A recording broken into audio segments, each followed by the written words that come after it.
All right, all right, all right. Good morning, everybody. It is Tuesday. It's the 17th of January, and we are joined by Mash is in the studio in Johannesburg, and Sureshnie Rieder. There she is, all the way across the seas in the US of A.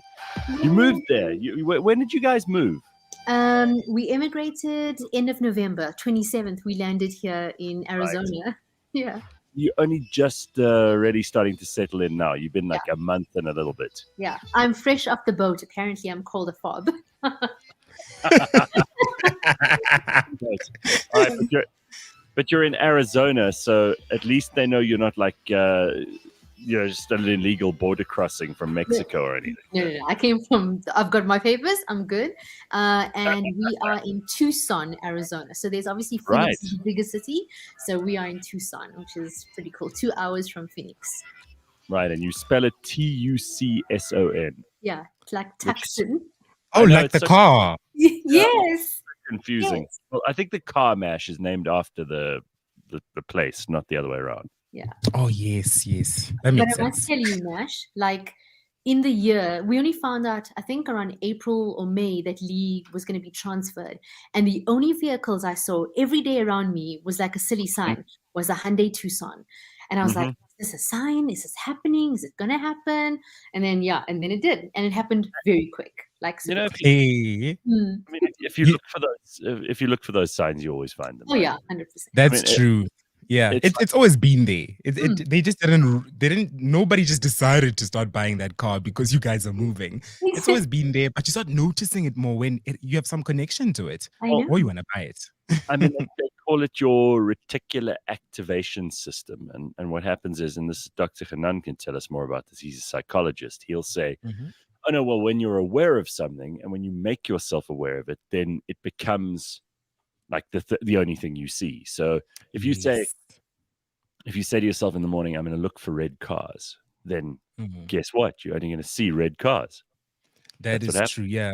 My roommate is currently looking for a car. She's car shopping at the moment, and she likes that Kia Picanto car. So now every 2 minutes, Kia Picanto. Every 2 minutes, that's all we ever hear. Yeah. Well, how are you finding it? I mean, especially because of the kids and everything else. How's it all going? It's good. I'm actually shell shocked. I think that would be the best word, because it went from, it happened so fast. And I think in my head, I said to myself, it'll happen in 5 years. And then 5 years became 5 months, and 5 months became 5 weeks. To wrap up the house, to get Parvani ready for school here. That was a big thing. For me to resign and get everything into a container. And we had sold our house, which also was something we weren't planning. And we moved into a temporary setup. So we were renting, and then to close up shop, to sort out bank accounts, and then prepare yourself because it's a whole new normal on the side, everything. Oh, yeah. And you've got to start your whole paper trail because no one knows anything. So getting a social security number, and we did our driver's license last week. We both passed, so now we've got our driver's license.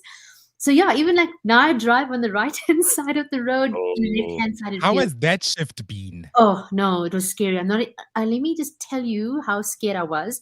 On the actual exam, I got very comfortable. Everything was going great.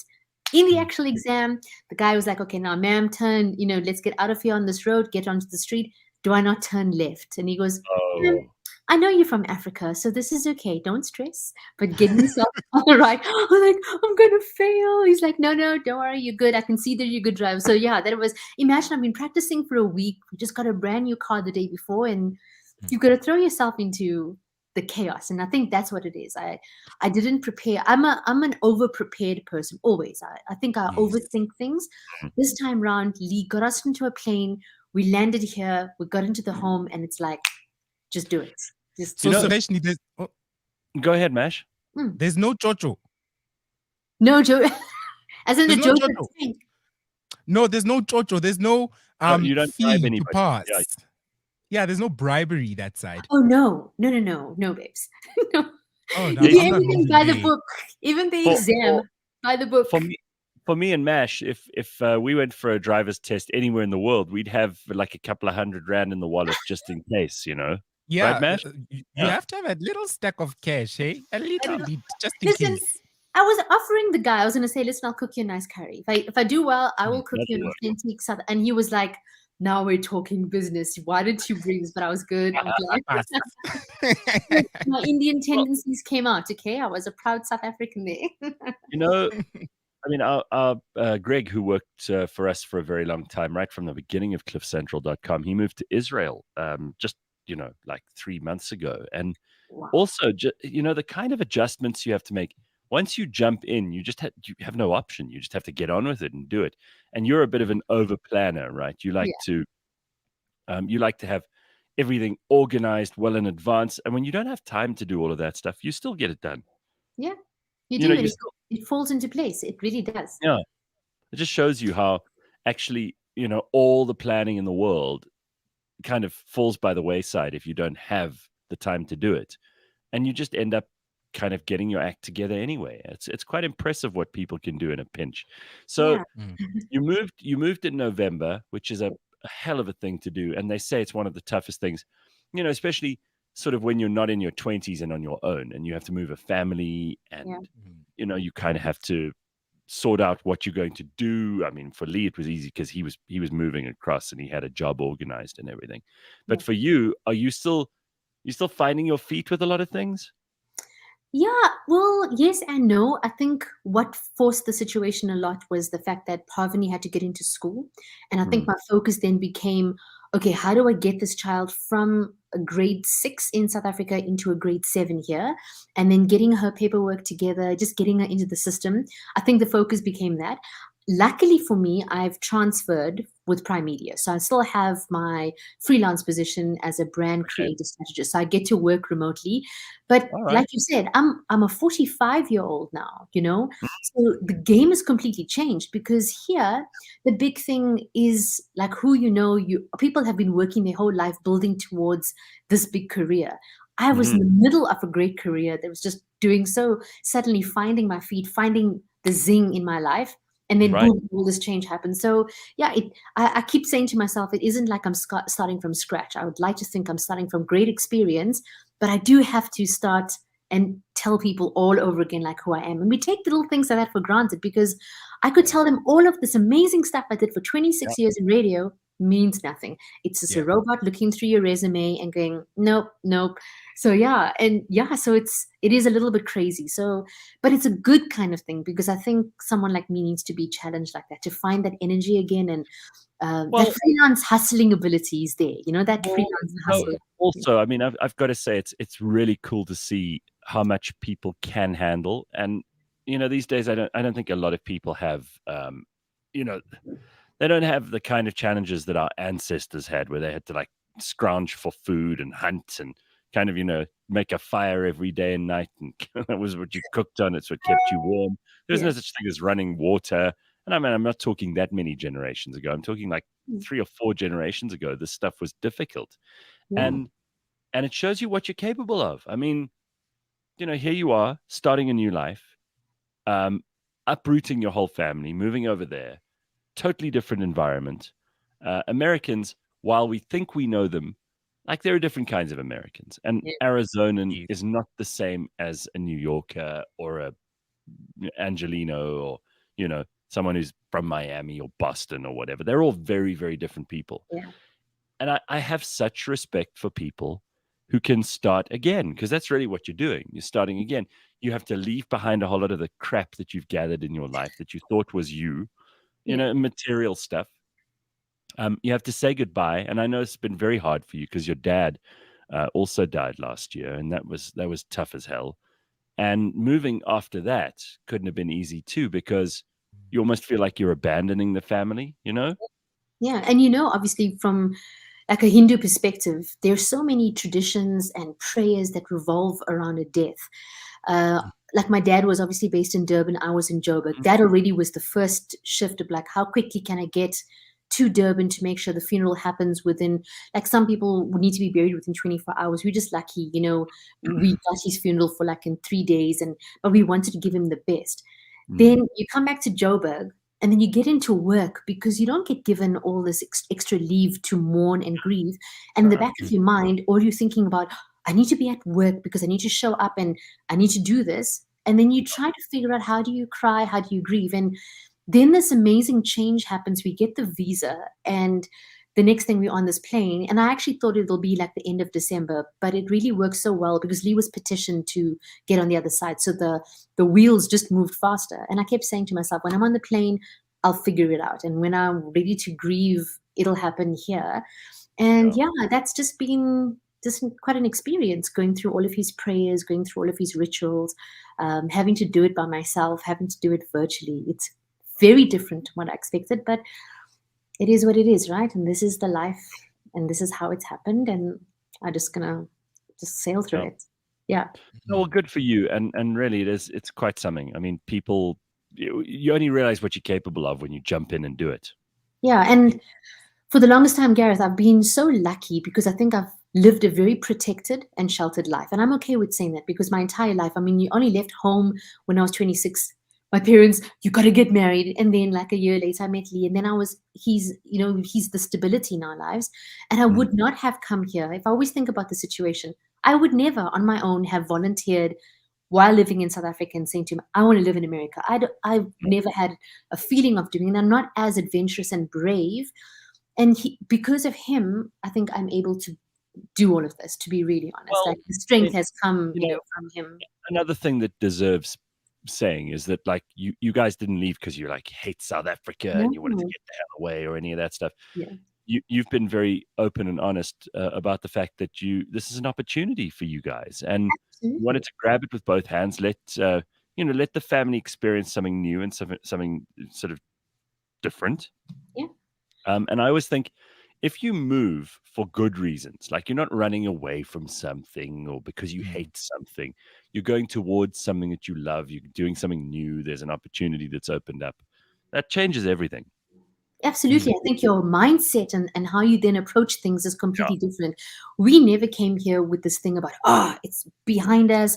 And now it's not that. Lee got given an amazing opportunity and something that, he's always wanted to be in the States. That was always his lifelong dream.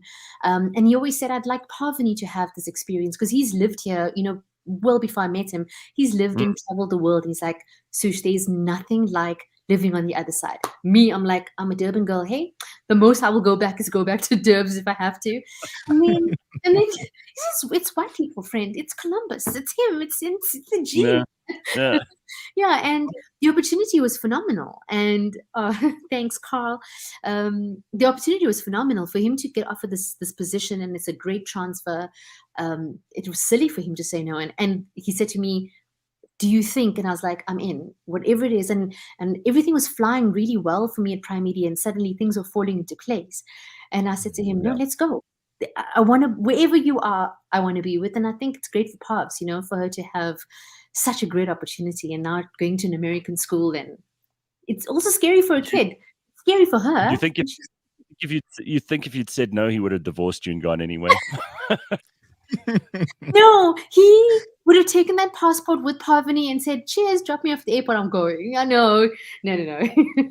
I would have been so bummed. But also, I felt like in my life, he's always given me this opportunity and supported me, right? For all the early hours, late nights. He's seen me flourish in radio. And it's like the one time, it's now his turn to get something massive and life-changing. Oh, why That's not? awesome. Yeah. Sureshnie, the beautiful thing about this is that you are not just moving there alone. You have your own little support structure, and you guys actually are supporting each. And that's one thing that I love to see. And also love the fact that you mentioned that you didn't run away. You went there because you do. You still think things are great this side as well, but. Do you guys have a visiting schedule? Are you going to be going back and forth maybe once a year, or are you just there? Yeah, what's the plan? So obviously with the visa that Lee's got, it's a phenomenal visa. I think we can be here between 3 and 5 years, but I think he has to be here for a year before he travels back. And then Parvani in June and July will get this massive summer break. And, if we could come in the year and visit home, then it's an absolute yes. And also because it'll be my dad's 1-year memorial. I mean, that's the ideal thing for me. I'd love to be home for that prayer, but if I can't, I can't. I think my family completely understand, and I think even like my mom was even saying, you do what you have to do, and if you can come, bonus. If you can't, doesn't matter. Your dad will be celebrated wherever. You can do the prayer anywhere in the world. So yeah, that's my thing.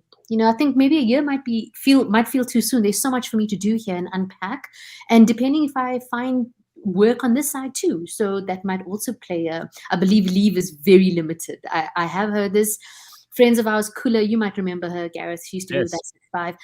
I mean, she's been living in Texas for nearly 10 years, and she said that first year was frightful when it came to leave. Even with parental leave was little. So. Well, yeah. They don't have the kind of like labor laws that we have in South Africa, and it's easy for people to fire you in America. And like it really is like that's why people hold on to their jobs. And if they say to you, you've got like 10 days of leave, then that is it. There's not going to be an 11th day. Correct. Like today is a holiday, technically, because today is Monday night still, okay? So we're at Monday night. We're at 9:20. It is Martin Luther King Day, which I believe is a federal holiday. So Parveni's school has given, all the schools here on a day off. And then I thought it was a public holiday, but apparently it's not a state holiday. So I think even the state then decides what works for them and what doesn't. So even understanding that is like a thing, because I just assumed, okay, well, it's a holiday. We all should be on a holiday. Everybody should know Martin Luther King. So yeah, it's just navigating what works here and then fitting in the system. I just want to fit. I want to fit in, and I just want to find my place. I think that's the best attitude you could have. If you move to another place, you have to fit in with them. You must expect them to fit in with you. True. I love the way people move to somewhere else and they're like, well, I'm still going to support the South African rugby team or whatever. No, you've got to now assimilate into that country. You've got to make an effort to learn those people's habits, to speak like they do, to do the things that they do. You don't go there and try and impose your shit on them. Correct. It's like those. It's like those kids at a new school who are like, at my old school, they used to sell chicken pies. And it's like, nobody cares. Just adjust. Yeah. So Mash, Carl's calling you out here. He said, I'd like to call Mash out on his bullshit. He said he wouldn't touch his phone when he wakes up in the morning. I tried and I can't do it. What about you, Mash? I am not touching my phone when I wake up in the morning. Gareth, here's a fun tip. This is something I've been doing for quite some time now, especially as somebody who's on social media quite a lot. As soon as I post something, and this is something I was telling my roommate the other day, because she's like, I don't know how you do it. How do you post on these social media platforms? I can't even get started, blah, blah, blah.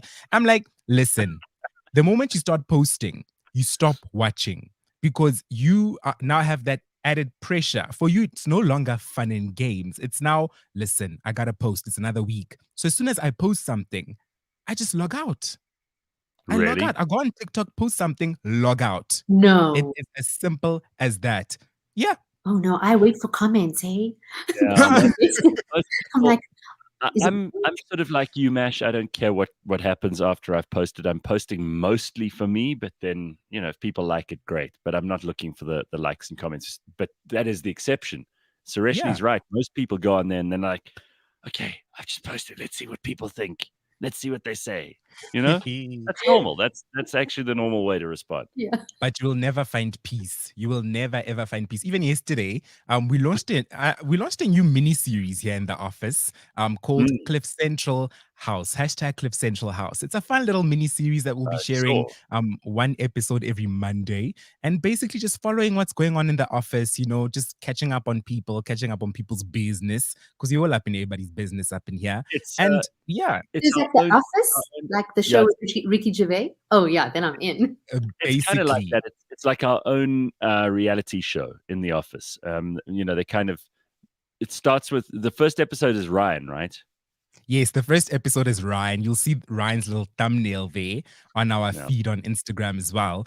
And it's just supposed to be fun, nonchalant, chilled, and just showcasing what everybody thinks of everyone. How is it going? It's very positive thus far. It's very fun. It's very light. And yeah, I just walk around the office, just, taking videos of everyone working, and then just put that together and post it. It's lots of fun.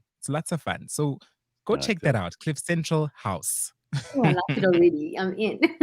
Is there a Dwight? Who's the Dwight in this house? There must be one annoying character.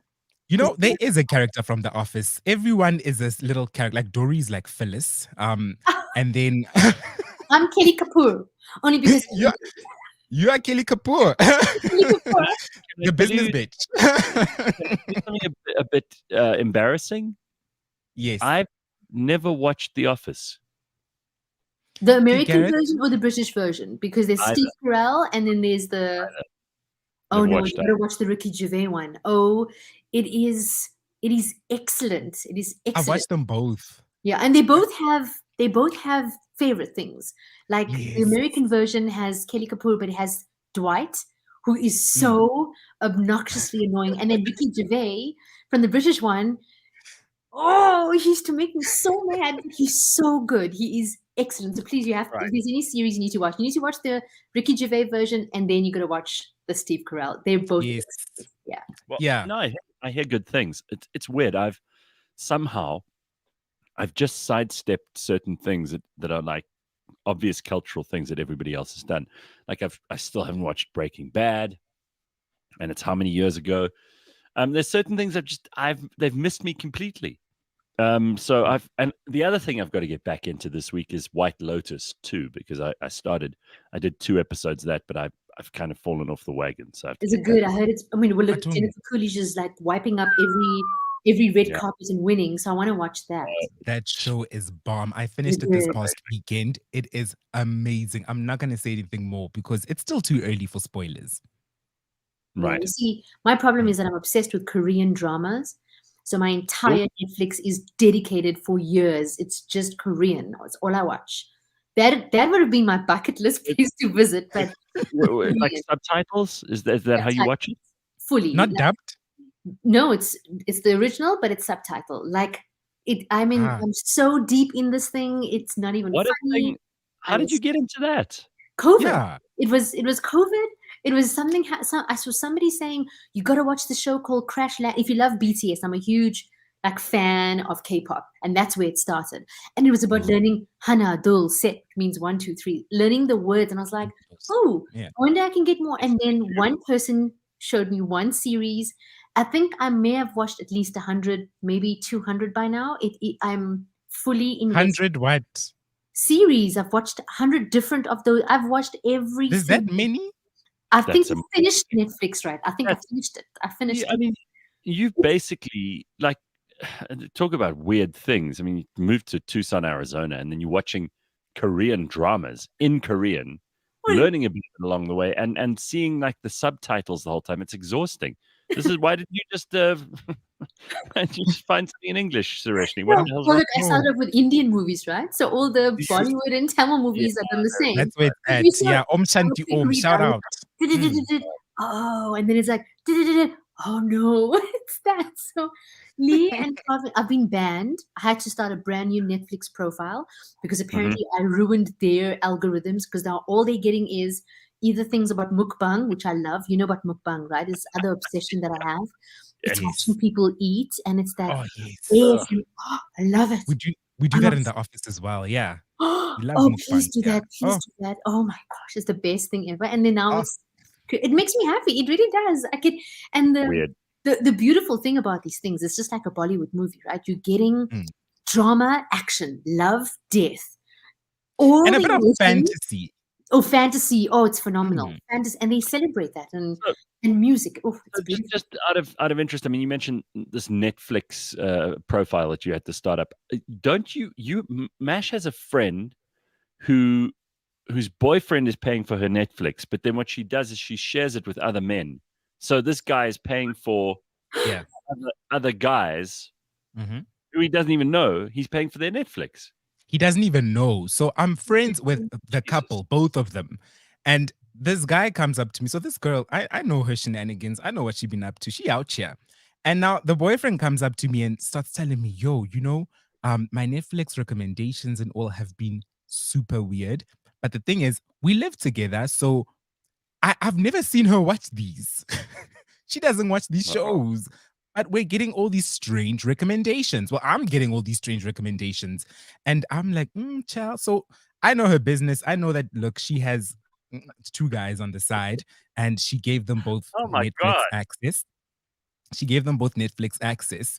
And I don't know how he hasn't figured it out because I'm quite tech savvy. So I'm like, just go to your account settings. You can see what accounts, what devices are logged into your account. You can see that, oh, there's 4 devices, but he hasn't Right. checked. So now he's coming up to me saying, somebody's watching some Alice in Borderland show, somebody's watching Train to Busan, and we are not watching these in this house. So I don't know what's going on. I think our Netflix might be hacked or something. And I'm just like, oh, chill, 2 other men are watching y'all Netflix. But hang But on. now, The real story here isn't the Netflix and the algorithm sort of acting up in this guy's head, because this girl's got 2 side piece guys. yes, she does. And do those side pieces know each other first? That we're one side piece too, and then we in the thing, or she? They don't know that there's another side piece, but they know that there's side pieces.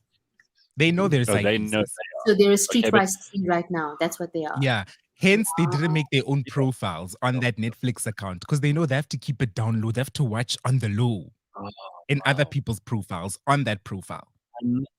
It's unbelievable how people can juggle this shit, Mm. and to juggle 2 side pieces. So she's with the guy who's paying for the Netflix, and then she's got these 2 guys on the side. Oh my God. Yes. How much work? People are living a different life. Mm. But you have to remember so many different lies and make up Yes. so many stories, and that must be exhausting. But Gareth, some people are just disconnected. They don't have moral compasses. I've met people like this who can just lie and just float through life as if nothing's wrong. People like this. They're like psychopaths. They're CEOs.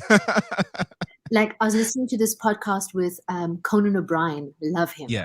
And he was actually talking about how people cheat, but the effort people go through with creating these. Oh, I was with Dan.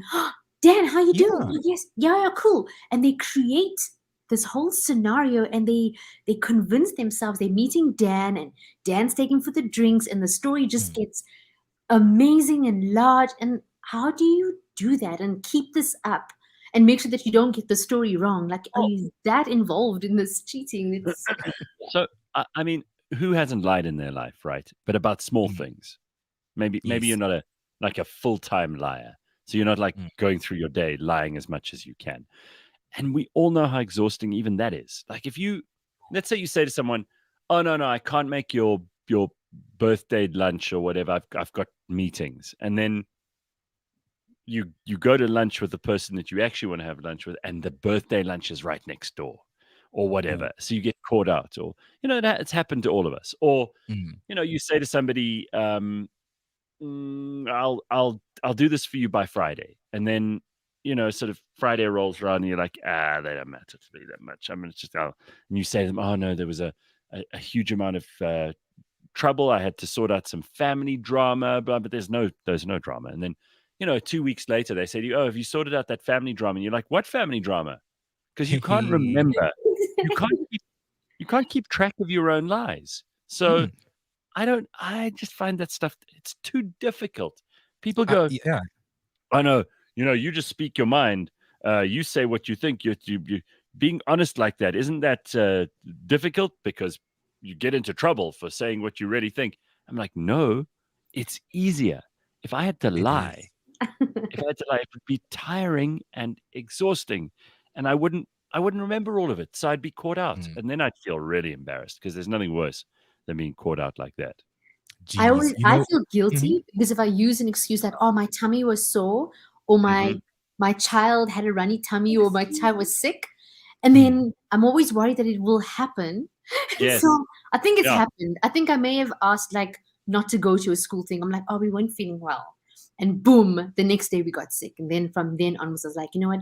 I can't blame the dogs. I can't find it. I can't say, what am I going to say? So I'm very careful not to talk about tummies or talk about like my child being sick. I feel like I would jinx myself. And I've done this. Jinx yourself. Yeah. So Nico's right. That's a good use for AI and for like Chat GPT and OpenAI, is you type in, like, come up with a good excuse for me to not go to X, Y, and Z, and then it'll come up with those for you. Fake stories. Chat GBP just got its official purpose. There we go. Because people still don't know what to use it for properly, right? They're still Hmm. buggering around. Okay, so the thing that we haven't spoken about, I managed to finish. Some people don't want to talk about this, but I managed to finish the Prince Harry book, Spare, over the weekend. Ooh. Oh, look, Sureshnie's done it. She's done it too. I knew you had that. Are you not finished? No, I was too involved with other things. It was a really great Korean drama, but I started. I only got this on Saturday at a bookstore here. But Well, it I'm costs involved, hey? here in South Africa. It costs over 500 rand for the hardcover, but 500. Okay, it's so I expensive. paid I paid $36 and I got Okay. a 56%. So I paid 36 times 18. 648, but I got mine's 50%. So I paid Okay. That's 324. 50%? Mm-hmm. Oh, wow. That is Yeah, kind of a save. Yeah. So yeah. How it is is. the book? Oh, Well, nice. it's on its way to being the fastest and best-selling nonfiction book ever. I think it already Eh, is actually. Yeah. Yeah. Which Wow. means you can't ignore it, right? That's the whole reason I got into reading it. I was not in any hurry. I thought I'm not going to enjoy this. I read. I think I mentioned this last week. I managed to devour the whole thing in 3 nights. I did 1/3 of it the first night, second third of it the second night, and I finished the last bit on Sunday. Mm. And everybody's handing in their reviews, and I'm not going to give you a review of the book, but safe to say that throughout the book, I found myself developing lots and lots of sympathy for Harry. I kind of took on parts of his story and thought, well, how would I react? And you kind of try to figure out how this guy's so traumatized. But by the end, I'm afraid I'm in exactly the position that I was in at the beginning, which is to say that I have no sympathy for him. He's a perpetual victim. Mm. I, there are parts of it where I do still think, I wish this guy had. I wish he'd worked out his problems like his older brother did and turned them into solutions and kind of risen above them. But he is in this whirlpool of self-pity. He's completely and in a Freudian Oedipal way obsessed with his mother's death and his mother. I mean, not 3 pages go by without mummy being mentioned. Which Mm. for a man who's almost 40 years old it's just a bit sad. Yeah. And Megan, from Harry's point of view, she's like a saint. She does nothing wrong. She's just Mm. this perfect. By the way, he doesn't mention her at all until the third chapter, the third section of the book. He doesn't talk about her at all, which is to his Okay. credit, because you can actually figure out what his life was like before she came along. And I think that's a clever move. Listen, his ghostwriter is the guy who wrote Andre Yeah. Agassi's Open. What's the other famous book that he wrote or helped out? J.R. Moringa or something like that. Hey, that's his name. Yeah, Moringa. Yeah, Moringa. Yeah. Mm. there was some other book that almost everybody read that he also had a hand in writing, and he's a very good writer. So Brilliant. it's well written. It's easy to read. It's beautifully laid out. You just wonder how much of it is sensationalized and kind of turned into a narrative, and how much of it is straight from Harry's mouth. Yeah. Mm. For me, if like Prince Charles had this crazy obsession about Shakespeare. And every time I read a chapter, I keep thinking, this sounds like a plot to Hamlet. Like I felt like, in a way, he got his dad's attention by speaking the words that his dad loves. His dad is obsessed with William Shakespeare. He loves everything about English writing. And I love the actual this ghostwriter is phenomenal because I don't think Harry's put these words together because it is poetic. It is beautiful. And then you stop for a moment and go, that sounds like the plot of something that Shakespeare has done. This sounds like the perfect opening to a scene. And then maybe for me, how I feel is that maybe if Charles gets the opportunity to read it, maybe he pick it up as a metaphor. It's like, see what Harry's trying to say here.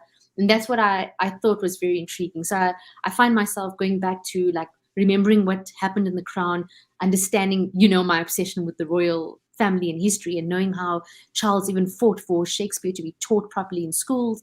And I thought, okay, well, maybe this is Harry's way of getting to his dad. Dad loves Mm. writing, loves history, and maybe this was the narrative. This is the way he, I don't know, maybe to bridge some Oh. sort of gap. Mm. I see here the Well, author J.R. Moringa Also wrote The Tender Bar, a memoir in 2005, The Sutton in 2012, and also the Best American Sports Writing in 2013 as well. He has quite a collection there.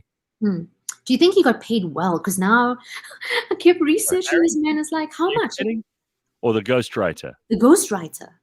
Oh, I'm sure. Like, you see, he's probably got some kind of deal where he'll get a percentage. So if this is the best-selling nonfiction book of all time, he's going to make some serious money. Yes. I didn't think you could. Maybe this might be a career for somebody one day that they didn't think. Tracy says you've got to watch Candace Owens' book review. She doesn't hold back. According to her, Meghan is the biggest racist, being black when it suits her. Points out all the discrepancies in the book versus in interviews.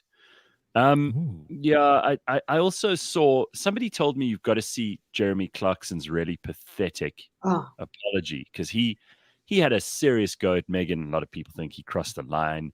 But apparently he made this apology. And on Monday, Harry and Meghan offered their response to an apology from him. He apparently, look, in the beginning, he posted stuff where he's like, oh, well, they should parade Meghan through the streets and we could throw excrement at her and that kind of thing. And he said, shame. What in the Game of Thrones? He said it's a Game of Thrones reference, right? He claimed he apologized privately to the Sussexes, but in a statement via their spokesperson, they stated that Clarkson's initial apology was never addressed to Meghan, only to Harry, and that was not acceptable. He wrote solely to Prince Harry on the 25th of December. The contents of correspondence were marked private and confidential. While a new public apology has been issued today by Mr. Clarkson, what remains to be addressed is the long-standing pattern of writing articles that spread hate, rhetoric, dangerous conspiracy theories, and misogyny. So they removed his column from The Sun per his request. He tried to backtrack his statements by writing, oh dear, I've rather put my foot in it. In a column I wrote about Meghan, I made a clumsy reference to a scene in Game of Thrones, and this has gone down badly with many people. I'm horrified to have caused so much hurt, and I shall be more careful in the future. He said, it was a slow rumble to start with, and I ignored it, but the rumble got louder, so I picked a copy of The Sun up to see what the fuss was about. We've all been there, I guess. In that precise moment, when we suddenly realize we've completely messed up. You're sweaty and cold at the same time, and your head pounds, and you feel sick. I couldn't believe what I was reading. Had I already said that, it was horrible. So he's a problematic human being. I mean, Clarkson has been in trouble for punching a producer. I don't think he wakes up and doesn't do things intentionally. I think that is who he is. He didn't suddenly have. I'm sorry, I can't. Not for him. And I read what he said, and I just thought it's really unnecessary. And I knew he meant every single word. He was thinking about it. You know, he could have picked any example. He knew if you watched that Game of Thrones episode with Cersei, it was about bringing shame, it's about hurting her. And then if you watch the Netflix documentary, or even listen to Archetypes, the podcast that she hosts, there is a genuine, real sense of fear. And I get that as a mom. I'd be terrified if people in you know what? If I were him, I would have just not apologized, because they still canceled him from Amazon anyway. They've decided to part ways, right? So again, you never apologize for this stuff. You just stick to your words, even if you've hurt a bunch of people. Meghan and Harry are going to be fine. I'm sure they don't need Jeremy Clarkson's love and care. They'll be all right without him. He'll be okay without them. But you apologize to the baying mob who are offended by everything, and you will get cancelled no matter what. There's no upshot for you here. His daughter even jumped in to say, I do not stand by my dad's words. I was like, imagine the Christmas dinner with Dad. How lame are you? Well, obviously she's also trying to create distance, because she probably all her friends are like big Meghan and Harry fans. So I wouldn't be surprised. Listen, it is also, depending on how you feel about Harry, that tells me a lot about your politics, because these days everything's political. So, people who believe in like hierarchy and tradition and, values and the institutions and that kind of thing, they will be horrified at what Harry's written. And people who believe in individual kind of truth and speaking your pain and therapy and kind of doing what's right for you. And those people will feel that Harry and Meghan have done the right thing and that they're standing up for themselves. And it tells you an enormous amount about the kind of people who will be reading this book from both sides. What was to you the most interesting and insightful thing that it revealed? Because everybody looks at this and goes, the most amazing part of this is that now, for the first time ever, we actually know something about the relationships of people inside the royal family, because they never talk about this stuff. And Yeah, you realize the kind of relationship he has with his dad or his brother or the queen or, whoever. What did you find most interesting? I think for me it was the Prince William thing. I think because, like I said, I am a royal enthusiast. I've never made sure. I've loved history from the time I got to understand the royal family. And I think this for me is like Diana's revenge. Like Diana's channeled whatever she was always wanting to say, it's now happening with her son. And I think the same would apply to Margaret, because Margaret went through the exact same thing, and Camilla in many ways too. But for him being brave to oust his brother and just say, my brother's mean, my brother pushed me on the bowl, my brother broke my necklace. And we always have this image of, oh, the Cambridges are the Wales now, they're perfect, and William must be the great doting big brother. We both lost a mom, so we have to be in this together, and he's got my back. In the meantime, this is actually just two brothers playing it out, like, two brothers who don't get along, two brothers who fight and have normal, natural spats. But to see how he was brave to out his brother, I was like, sure. That was interesting. Well, they've made a lot of very weird moves, Harry and Meghan, because, now they're claiming, of course, that they never said the royal family was racist, because that like Clarkson is backtracking his story. They're backtracking on theirs. They're saying, no, we never said that. It was the media who said that. By the way, Sureshnie, I mean, you haven't finished the book yet, but this guy has an absolutely pathological hate for the media. Yeah. Like a really, really, but he is filled with nothing but venom for them. And I can kind of understand it, Part of him believes they killed his mom. And he needs someone to be the villain in his life, because he has had this amazing life. He really has. Sure, notwithstanding the fact that his mother died when he was 12, and that's a horrible thing to happen to anybody. I don't think anyone is totally unsympathetic about that. But he's got a problem taking personal responsibility. The Nazi uniform he's tried to blame on William and Kate. Remember when he wore that fancy dress party? Yeah.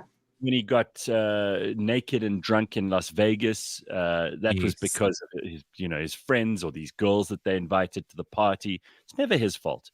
It's always someone else. It's always somebody else who's done something to poor Harry. And, I kind of do think back to, because I'm old enough to remember Princess Diana and what kinds of things she was doing. And she wasn't exactly behaving herself. And she wasn't the saintly person. She wasn't perfect. And there are two people who get away with everything in this book. Three, I suppose. Harry, Meghan, and Diana. They're all perfect. Everyone else is just full of flaws. I think maybe he was trying to defend the image that he had for the longest time, whereas the media created this thing that he was always naughty Harry. And that's true, because I do remember that as a young person reading and following the stories. I think maybe he's wanting to set it right.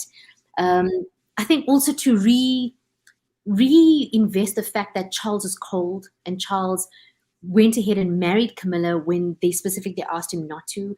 The fact that Charles doesn't hug, and I think he just wanted to just give his version of it. Harry, I think Charles actually comes out of this looking really good, because he's always extremely considerate, thoughtful. I mean, you hear him kind of dealing with all Harry's crazy shenanigans, and he just accepts them. He says, don't worry, my boy, don't read about the paper. Don't read the papers. We'll support you. All the way through this, not one person said to him, you shouldn't marry Meghan. So how the hell can he think that he should say to his dad, you can't marry Camilla? I mean, what's good for the goose is good for the gander. And there's such hypocrisy throughout this book.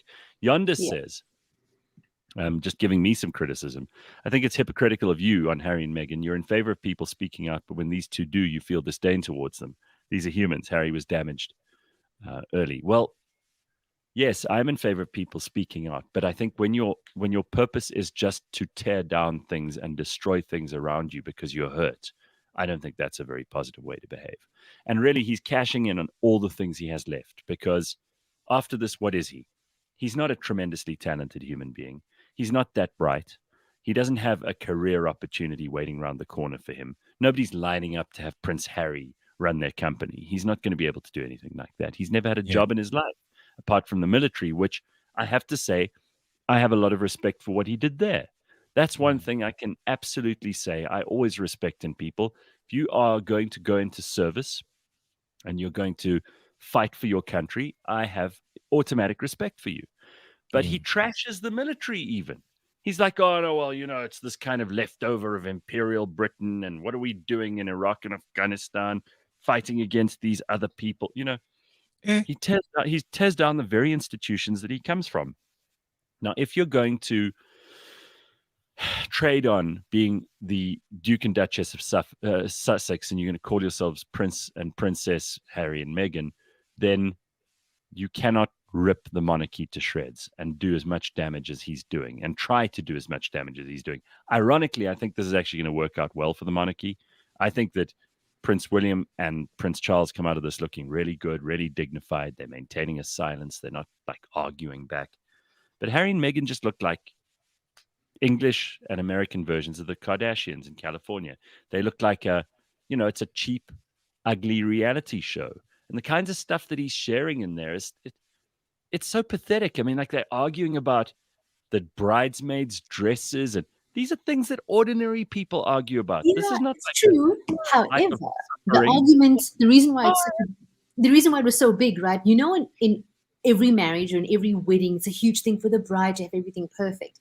The problem here is that the way the story was tilted, like Meghan made Kate cry, and Meghan didn't want little Charlotte to have the dress, and then the story comes out as like it wasn't that. It was she wanted to have the dress, made smaller, and then she had Givenchy who did her dress, and then Kate says, "No, I've got Alexander McQueen," and then it became, and that is exactly it, because it is a petty thing, right? But the problem is that they were looking for somebody to constantly blame, and then blame the hormones. So I just found it very interesting. Now, you also spoke about Harry taking on the imperialist or taking on his own history. And like you, I love history, and I love my family, and I would never want to shut them down. But I wonder, as a new argument here, like he mentions things like the Koh-i-Noor diamond. And you remember when Queen Elizabeth passed on, India was up in roar about that particular diamond that sits on the jewel. And he also spoke about the Battle of Rorke's-Drift, which obviously was in KZN with the Zulus, and how it said he was fed the story about the British. But should he have been on the side of the Zulu? And I was just wondering, like, out of his own, what does he agree with, or is he just playing this card to say, "I'm actually on your side"? No, he's trying to be woke. He's trying to show that he's like he's not like the rest of the British people who are who Brexited and who are racist. And I mean, this guy is just basically a convert to the religion of woke. That's what he is. By the end of the book, I liked him less. That's how I felt. You might find it differently. You might actually enjoy it. I found by the end of it, I was like, you know what? Go your merry way, dude. You've turned your back. And to me, there is very little in the world that is less attractive than disloyalty to your own family. If you are disloyal to your own family, you turn your back on them, you leave them behind for whatever reason, you can't find a way to make it work with them. I have immediately, my suspicions are raised, and I go, well, problem might be with you rather than with all the people in your family, especially when you grew up in a family where the whole family is dedicated. You look at people like Princess Anne, who spent her whole life just working for the royal family, doing the right thing. She's never put a foot out of line. She's done everything that's been asked of her, cutting fucking ribbons at hospitals and kissing someone's ugly fucking child and doing all these things that no one else wants to do in the whole world. And she just gets on with it. And then this spoiled little bastard needs to sit and complain in California about how tough he's had it. Because once something horrible happened to him when he was 12 and he's never got over it. Wah. Gareth, I haven't read this book. I don't plan on reading it anytime soon. I will eventually. It's the audio version, Mash. You have to listen, okay? Yeah. I just got Audible, Sureshnie, so I'm on it. But to me, as you guys are discussing the book now, it just seems like a collaboration between the monarchy and woke culture. this is what happens when social media and just that what do you call it, the highest peak of a waveform. I forgot what it's called, but it that's all it seems like to me. And with Prince Harry meeting Meghan, Meghan is also I still think of her as a victim to start off with. I still think that she, or rather, she portrays herself as a victim. Oh yeah. And Oh she yeah. might have just been like, listen, let's do this together. Then let's jump together. We are in Right. this together now. And yeah, that's what that's all I'm taking from this. That is all I'm taking from this. And as you guys are discussing some of the things that have happened to him, described in the book, these seem normal. There's nothing about any of this that seems out of the norm. I mean, fighting with siblings, planning a wedding, fighting with your Right. sister-in-law, all of this seems normal. So for us normal people looking in from the outside, we're just like, why is any of this a big deal? I think because it was never his words. He never got the Mm, chance to speak his version. It was always what people were fed. And even throughout the book, or even if the series would tell you otherwise, it's like I think he needed to say, you've been getting it wrong. I'm now mm, telling you this is exactly what happened. We spoke to Camilla on this day, and this is what she said, and then this is what happened. I think he just needed to, like, I've had enough of you guys telling the world, but this is me and this is my version of what happened. Maybe it's that. Maybe it's, we encourage people to say this is what you've been through. And even with death, like with Diana's death, I mean, I still have the 7-hour recording of her funeral. Like, this is how obsessed I am with this royal family. It's back home in Durban. My dad, before my dad died, he even said to me, Sush, are you ever going to remove those tapes? Right. So you must know my love for everything. And Diana battled within the institution. That's why she wanted to get out. And I think he's going through he is, that's the son. You know, he's the perfect mix of who she is. And I think she battled to get the words out. And I think he's just saying, I've had enough and I want to give you my version. And nobody can tell you otherwise because now it's my version. So maybe that's what it is. And that's where I respect him. I was like, okay, tell me what happened. Were you not loved enough? What was it that you were missing in this institution? And like we said at the Yeah. very beginning of the show, when you move to a place and when you join something, you try to fit in. You know, mm, you don't want to break the things. You just want to, Yeah. I want to fit, you want to fit in. And for her, it just didn't work. But had it been Chelsea Davy, whose last girlfriend was this blonde girl, then this new trope about, oh, they're just blonde party animals. They're just wild. Chelsea's not educated. Then it would have been that about Harry. They always mm. needed somebody to be the scapegoat. William's going to be king. Harry is the one that we go for. You know, there must be something. There must be a casualty. And I think that's where people have this argument. Maybe that's what Harry was to the media. So it's basically what some of these companies are doing. I forgot what it's called. It's called lowballing or something. For example, Apple does this where they release certain phones because they're not trying to push sales of certain phones. They want people to go for the better option. The price is Mhm. not too different, but the feature difference is not that big either. So they're just like, look, here's a iPhone 14, here's a 14 Pro. $100 difference. They know everybody's gonna go for the pro. That's what they work. That's their target to begin with. So is it something similar to that? Whereas Harry is the 14, and then William is the pro. Whereas it's all just to make William look better. It's all just to All make him right. look better. Well, listen, Interesting. everyone in the world, I mean, someone says here, KB says, You're in this royal talk is boring. Well, I'm sorry, KB. It's the best-selling book of all time. It's all that anyone's talking about at the moment. Even people who I didn't think I'd be talking to about this are talking about it. So that's why I read the fucking book. And trust me, I'm not that invested in his story myself, but I do think it's really interesting. It does tell you a lot about people at the moment because there is a cultural conflict going on, Mm, between people who are very anti, kind of institutions and traditions and a certain way of life where people know their place in society and they feel like duty is important.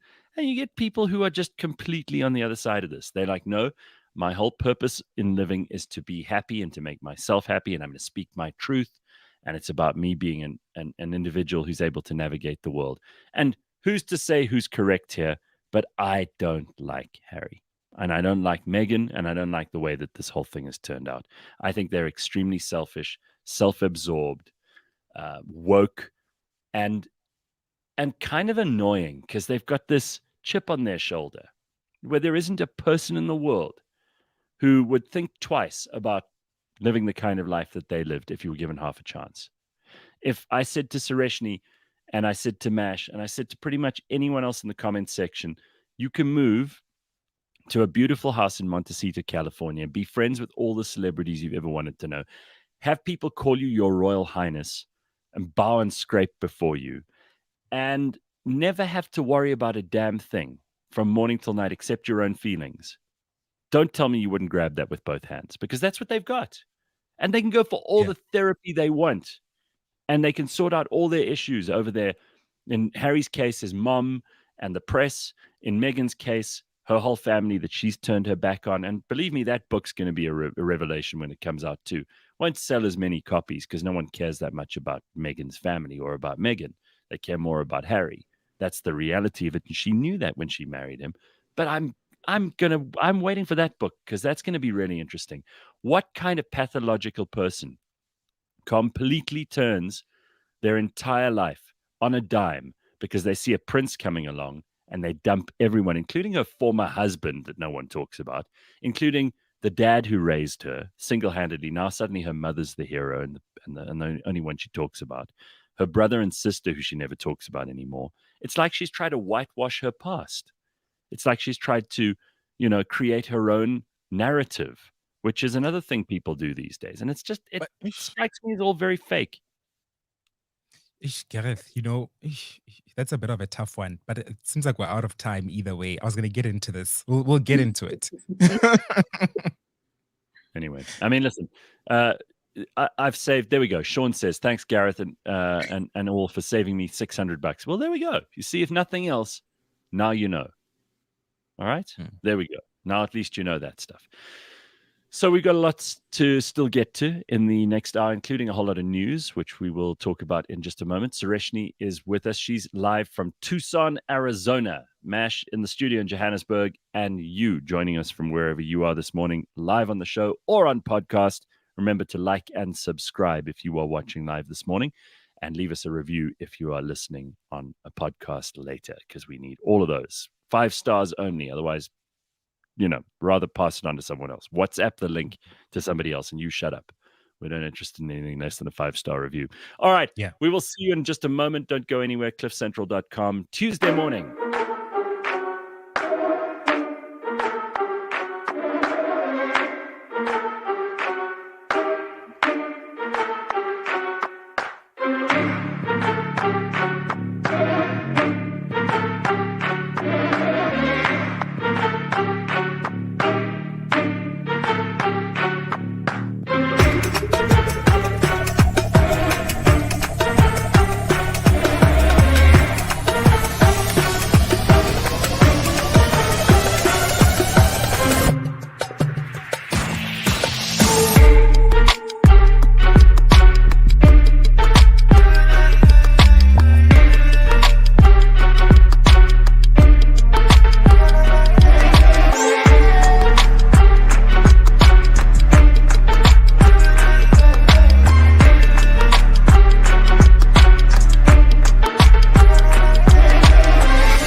Just because it's about technology, connecting your business to the rest of the world doesn't mean you need to send rockets to space and use complicated solutions.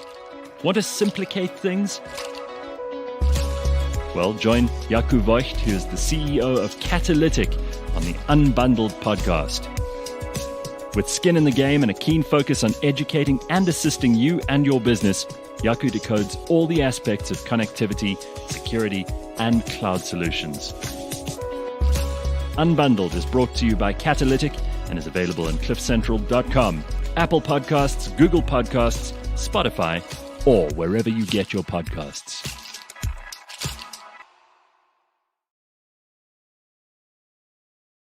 All right. It is Tuesday morning. Let's get cracking. We got so much to do and so much to talk about today. Sureshnie is with us from the US of A. She moved there in November. And Mash has moved into the studio this morning just to do the show. It's not the same. There are a lot of people still talking about the Harry book. I do want to move on because we've got quite a lot of news to get to this morning. First thing, I don't know if you've been seeing this, but the president has been in Davos, at the World Economic Forum, which is basically, we know now, a hive of scum and villainy. And he was there talking about how we've defeated load shedding. I don't know if it's an old clip. I don't know if it's out of context. Who the hell knows? But it makes him sound like a complete liar. And it's been doing the rounds. Look at Mash's face. Exactly. Like outrageous, right? We've defeated load shedding. It's worse. It doesn't matter if it's an old clip. It's still not true. Are you of it now? What stage are you at? Sureshnie, it has never been, I don't think it's ever been so bad. Like right now, people are saying in some places, and by the way, I want to talk about this too. We'll get into it in a second. We've got like up to 6-7 hours of load shedding a day in some places, which is crazy. You like to cook. You can't cook if you got stuck with hours and hours of load shedding. And that's the least of people's worries, is not being able to cook, because for many of us, it means you can't run a business. You can't do the basic things. You wake up in the dark in the mornings. You stumble around your house at night with your phone as a torch. It's just ridiculous. Basitsana says it's an old clip. He didn't go this year, but it's still a lie, because he said we've defeated load shedding, which is ridiculous. It doesn't matter when he said it. Load shedding has been a problem for how many years now? 16 years now? Yeah. So even if he said it 5 years ago, it is still a lie. So how's this? Certain places. The Sowetan, did they publish a list of businesses that have gone under? And I think the headline was, Cyril shouldn't be in Davos because look what's happening. And my heart really went out, because there are a number of local businesses that have lost, and people who've started, like, I think it's the creamery in Soweto. The reality is, when you start reading all these little small business, all these little SMMEs who've waited to start up. And that is, for me, one of the best pieces of journalism, to say, this is the reality. These are all the people. And I looked through all the companies and I thought, most of those businesses maybe have 10 employees. Look how many families are being affected. On Twitter, I saw how moms and dads were saying, school this week, we've just lost all the groceries. We're throwing it out because it's now rotten. Peter Maritzburg hasn't had power for like 54 hours or something ridiculous. And I just... You know what? Sure. There's a lot of controversy at the moment, because we can all go on that Eskom Se Push app, which is, by the way, brilliant. We spoke about it yesterday briefly as well, because that's the way most people figure out when they've got load shedding and all the rest. So the guy who created that, who we've actually interviewed on the show, is a genius, because it's helping people to cope. But the problem is, because you can type in different locations, you can say, for example, I'm in Durban North, or I'm in Soweto, or I'm in, the northern suburbs of Cape Town, or whatever. So why do certain places only in stage 6 or stage 7 or whatever, however many stages it gets up to, still only get 2 hours of load shedding, and other places are having like 10 hours? Well, how does that work?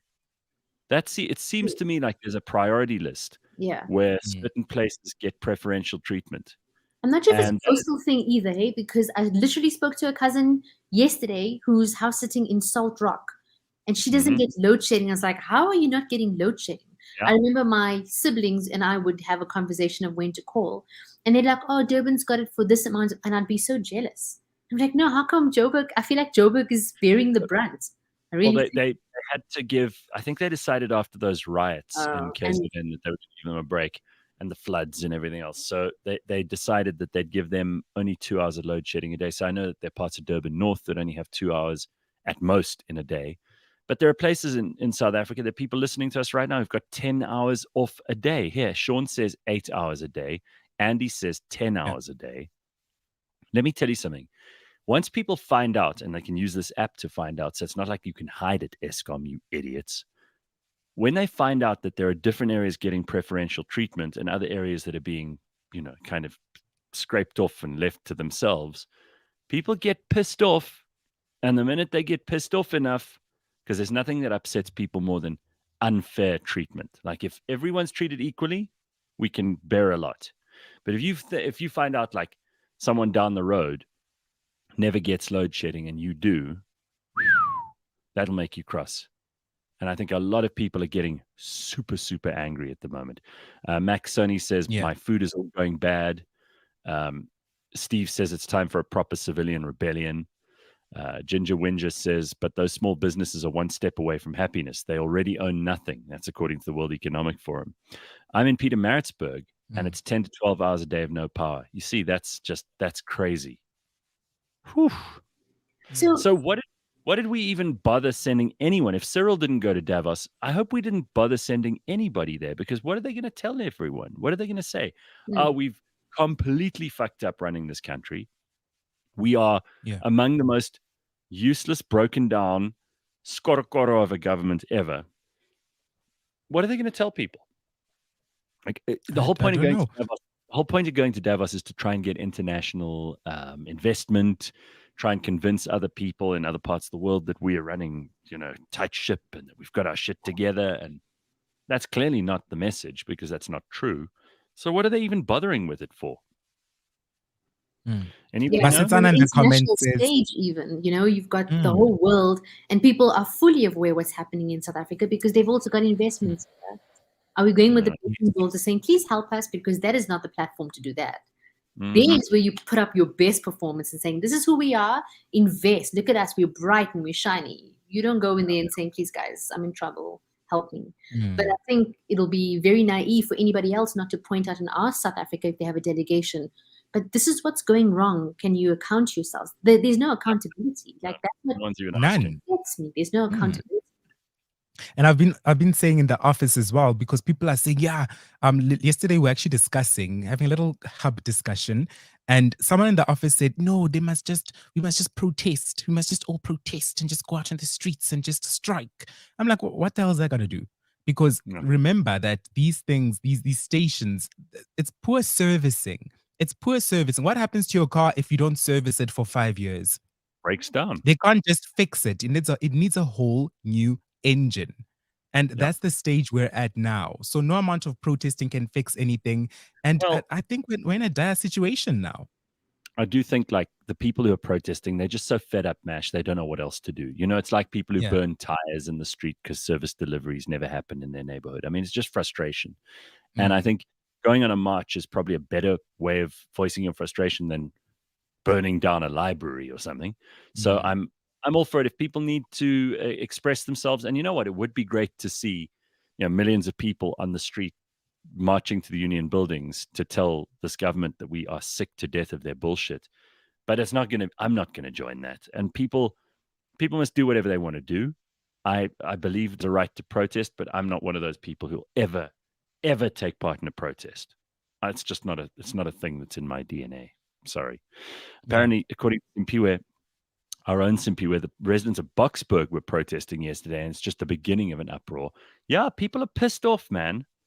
Yes, Simpiwe was telling us yesterday in the office, she's like, yo, they are striking in Boksburg. My granny just texted me all the deets. I was like, yo, it's crazy. Dusty Nose says, how come the suburb with the highest unpaid Eskom bill gets virtually no load shedding? Here's looking at you, Soweto. See, this is where people get pissed off. They're like, why are we paying everywhere else? And we are not the ones who, have unpaid bills, but they're getting 2 hours of load shedding. We're getting 10. Protests don't work, says Julie. Politicians' houses and property should be destroyed. You see, again, that's not politician stuff. It belongs to us. It's the state. It's ours. Yes. If we go and destroy stuff that belongs to us, all they're going to do is tax us more to rebuild those things. Exactly. And I'm not giving another cent to this government that they don't already have a legal claim to. There is not to give them anything more than the absolute bare minimum that you owe them in tax, which is in any case robbery at gunpoint by the government, is being accessory to a crime. Absolutely. You're joining a bunch of criminals. We need a reversed ESP app. It tells you when you actually have power, says Virus. Max says tax revolt. People are talking about that. Tell you what, if the people of this country suddenly decided altogether that we were not paying taxes, and if the businesses, the big businesses who pay people's salaries, just decided they were going to withhold taxes for a month, this government would collapse overnight. Overnight. They would. Yeah. They would. Because once you cut off the money, everything disappears for them. The day Eskom stopped paying 180,000 Rand for a pair of knee pads for cleaning staff, only then will things turn around. The corruption is deep at Eskom. Yeah. Believe it. It is that deep. Yeah. But Gareth, Bona. So speaking of stealing money, I am in a WhatsApp stokvel. I think, oh no, you weren't here. So I shared this on the first week of the show. I am in a WhatsApp stokvel where it's a birthday stokvel. Every single week, we contribute, not every single week, every single month. If it's your birthday this month, Sureshnie, everybody sends you money. There's 20 of us in this group. It was my idea. I initially thought $100 to everyone when it's your birthday. And everyone was like, let's make it $200. I was like, y'all trying to pay your rent with us. That's what you're doing. But I was like, okay, cool. Let's go ahead with it. It's fun. It's lighthearted. And it's supposed to be something, just to be like, hey, it's your birthday. Go spoil yourself. Now, we started it 2 years ago. And it was going swimmingly. Last year was the first year where it didn't go so swimmingly. Some people were not paying us our money. No. And and it was the people whose birthdays are in the first 3 months of the year, because they know that we all gonna give them their money, then they out. So now I was actually sharing with Simpiwe in the office that, yo, guys, so I actually called out one girl in this WhatsApp group, like, yo, where is our man? I refuse to be a victim. I want my money. And then she just left the group. Yeah, She the just problem is, left who are you the going to group. complain to, Mash? You can't go to the police, right? Because surely that's Exactly. it's its very own little pyramid scheme that you're running. What does happen when someone is in a stokvel and then they don't pay their share? That's a very good question. That is a very good question. I'm not too sure. These big stokvels where there are like 50 to 100 people in them. What is the punishment and the procedure that they follow if someone doesn't pay? There is no punishment. I think it's just based on accountability. It's just based on accountability and a system of trust. We just expect to trust each other because we all know each other. Well, I must also note that this birthday stokvel I started is with friends that I met on Twitter, most of which I've never actually met in person. We're all just Twitter people, just in this WhatsApp group. So that should have been the first red flag. But so I don't know how to go about getting this money. Getting my birthday money, because I paid her on her birthday and then just leaves the group.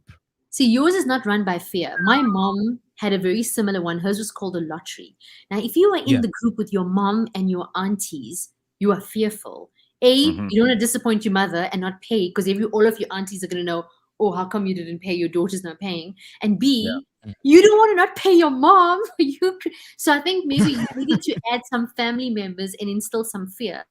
Because then Oaks will not shirk and they'll pay. I don't not pay my mom. Absolutely. Yeah. It's But much easier when all of you. Apparently, it's a proper thing with banking. Like, there is a system you're supposed to follow. Right. Like, there's rules and regulations. So somebody needs to put in some rules, like an admin person. Yeah, fear makes shit happen. I'm telling you. People need to be more fearful. We need to make this government more fearful. We need that. We need that as a country. Not, I don't think by burning buildings or anything, but there has to be a way we can hold them accountable and make them Right. realize how much we're affected by their poor decision making without burning anything, of course. Yeah. But I'm not. yeah, I'm not I'm still trying to saying get my so. money.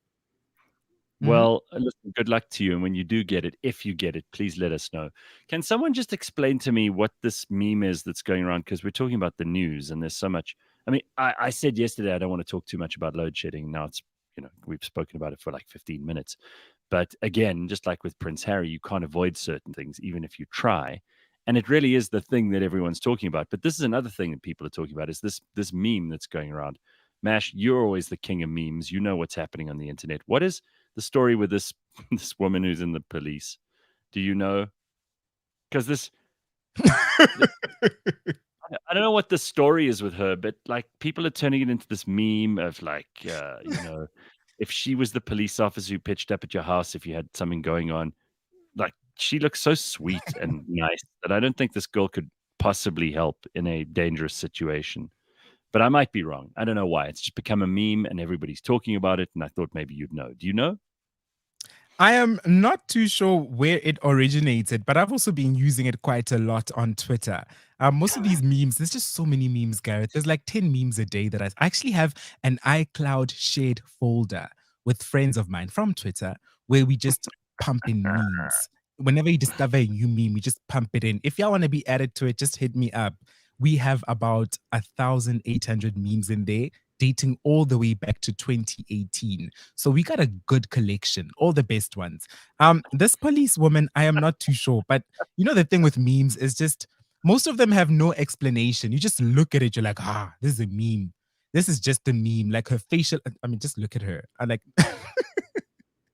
she Listen, looks so as long as innocent. your aunts don't figure it out, because those aunts who run the WhatsApp group who send you those good morning messages, it'll be game over. If they've Right, well, discovered your iCloud of memes, it's done. I'm done. I can only take how many roses in the morning? I can't.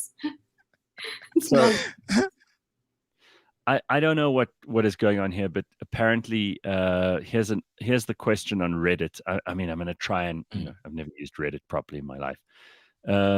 What's going on with this policewoman, and why are people making memes about her?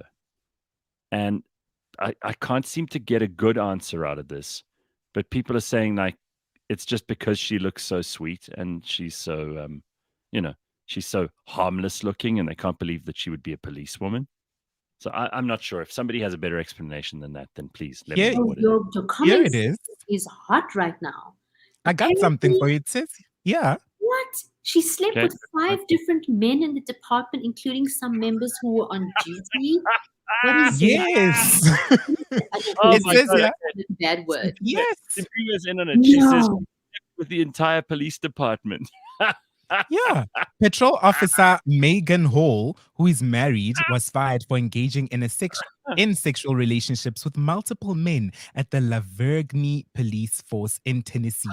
8 cops have faced action so far, with 5 fired and 3 suspended. Look at Sureshnie's face. This one comment, she serviced the whole department. Someone commented, honestly though, why are they getting fired for shooting consensual cum shots, but not fired for shooting unarmed human beings? This is crazy. The comment, okay, no, these comments are kind of crazy. So great. That is so great. So her name is Megan Hall. Okay, and I've seen. There's a whole thing here on her. Shem. And the whole police. She took down the whole police department. She's been banging them all. It's the quiet ones. It's the quiet ones. Your mom told Isn't it? you. I mean, just look at her. I'm just going to put her picture back up here. She looks so innocent and sweet, and like she couldn't harm a fly. She's like the Meanwhile, grade 1 teacher. That is Yeah. a grade 1 teacher right there. Come, kids. It's time to Meanwhile, watch the news. Yeah, come, kids. Yeah. Including everyone in the police department. Oh Unbelievable. my goodness. Look at this meme. I hope you guys can see it. Can make something. Fuck the Guys, it's the NWA. It's he's busy saying fuck the police, and then she goes, okay. Okay. Yeah, I have not seen that meme, but wow. Wow. And it's Tennessee. Tennessee is the home of country and Dolly Parton. What the heck is she doing? This woman, I'm so upset now. People are sharing clips on Twitter of you know how porn sometimes is structured. It's like these role play scenarios, a woman dressed up as an officer, and they're basically Yeah. describing her situation. They're saying, Megan Hall getting to work on a Monday. All right. Well, Sanele says he's having a go at you, Mash, and anyone else who does Stokvels. He says Stokvels make no sense to me. If you can give X amount to 10 different people for 10 months, you can chuck that same amount in your own account for the same 10 months, and you don't deal with any idiots. In my case, it's a birthday Stokvel. It's not about trying to pay your rent or trying to make ends meet. It's about making you feel special on your birthday. So yeah, I just ended up joining it with the wrong people. Somebody in that group actually sent a voice note and I was like, yo, yeah, next time this year, let's just only do the Stokvel with the people who have money. People who don't have money mustn't join. No, but maybe make your amount smaller. Like we do it currently at the office. We did even before I left. Before I left, I must say this: I paid an extra 300 because I was going to miss 3 birthdays from the time I immigrated. So I made sure my money was in for everybody else. But if maybe choose $50, and it's almost like what you can buy for somebody $50, but you have to honor it. And like I said, you need to get somebody's family member in the group. Then you will not make a mistake. That's where you no, go. I'll get my aunt. I have an aunt who is just she's such a bitch, but I You love won't her. be shy to say, winner, please. Yeah. She's such a bitch. You haven't paid. I would never go to a family function if I know I didn't pay $50. No. Do you can't show your face. Indian family guilt. Oh my gosh, please. It's the pillar. It's the foundation of who we are as people. Your mother would guilt you. So get a family member involved and you'll get your money. Mash, please do. No, I'm getting my family up in this group. Yeah, Mash, I think you should actually take someone on here. You should send around some heavies. Just hire some tough guys in the neighborhood. Take half of the money that you would have got from this Stokvel and just rough them up a little bit. Then they'll soon learn not to mess with Mash. But you know what? I do have an officer in my pocket, I must say, so to speak. So you're the Megan Hall in the group now. Are you the corruption?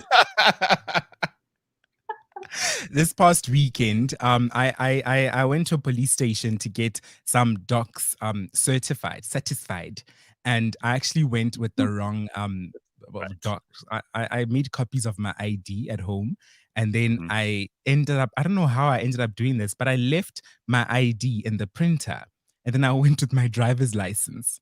And as soon as I got there, they're like, "Hi, man, what are you doing? This is not the same thing." I didn't even realize. So I had to go back home. It was Santon police station. I had to go all the way back home, get my ID, come back to the police station. Quite a slip, but I went back and then I finally got it certified. The police station was super empty. I was like the only person there. And then the officer on duty was actually very friendly, very, very friendly, a bit too friendly. And played along and exchanged numbers. It was quite a vibe. It was quite a vibe indeed. So that's really exciting. And second date coming up. So I have an officer in the pocket. So I'm getting my money. This is a new level of corruption. Wow. Look, Gareth, if you see me speeding, just know that Mash is sorted. I'm speeding, I'm drinking, I'm living my best life, Sureshnie. You want to see you with the big boys? Whoa, look at you. You won't be following any of the rules anymore, Mash. That's what I foresee. Until, of course, until it doesn't go so well with this police officer, and then suddenly you'll be the one who gets arrested for nothing. Hey, that might be a scenario Mash likes. Mr. Officer, pull a Megan Hall. Exactly. You'll be servicing the whole police station. All right, a couple of other things in the news that we need to look at this morning. The expected petrol price for. Do you want to hear about this? Do you want to know about the petrol price for February? Yeah. All right, so Sureshnie, I don't know, you probably don't care as much about this because you're far away, but here we go. Apparently, this is what they're saying, expected changes, decreases across the board. We'll take it. So apparently this is what they're going to do. Petrol will grow, 93 petrol down by 18 cents a litre. Petrol 95, decrease of 25 cents a liter. Diesel down between 50 and 63 cents a liter, and then paraffin down by 46 cents a liter. So at least those prices are going to be coming our way soon. So there's good news, all right?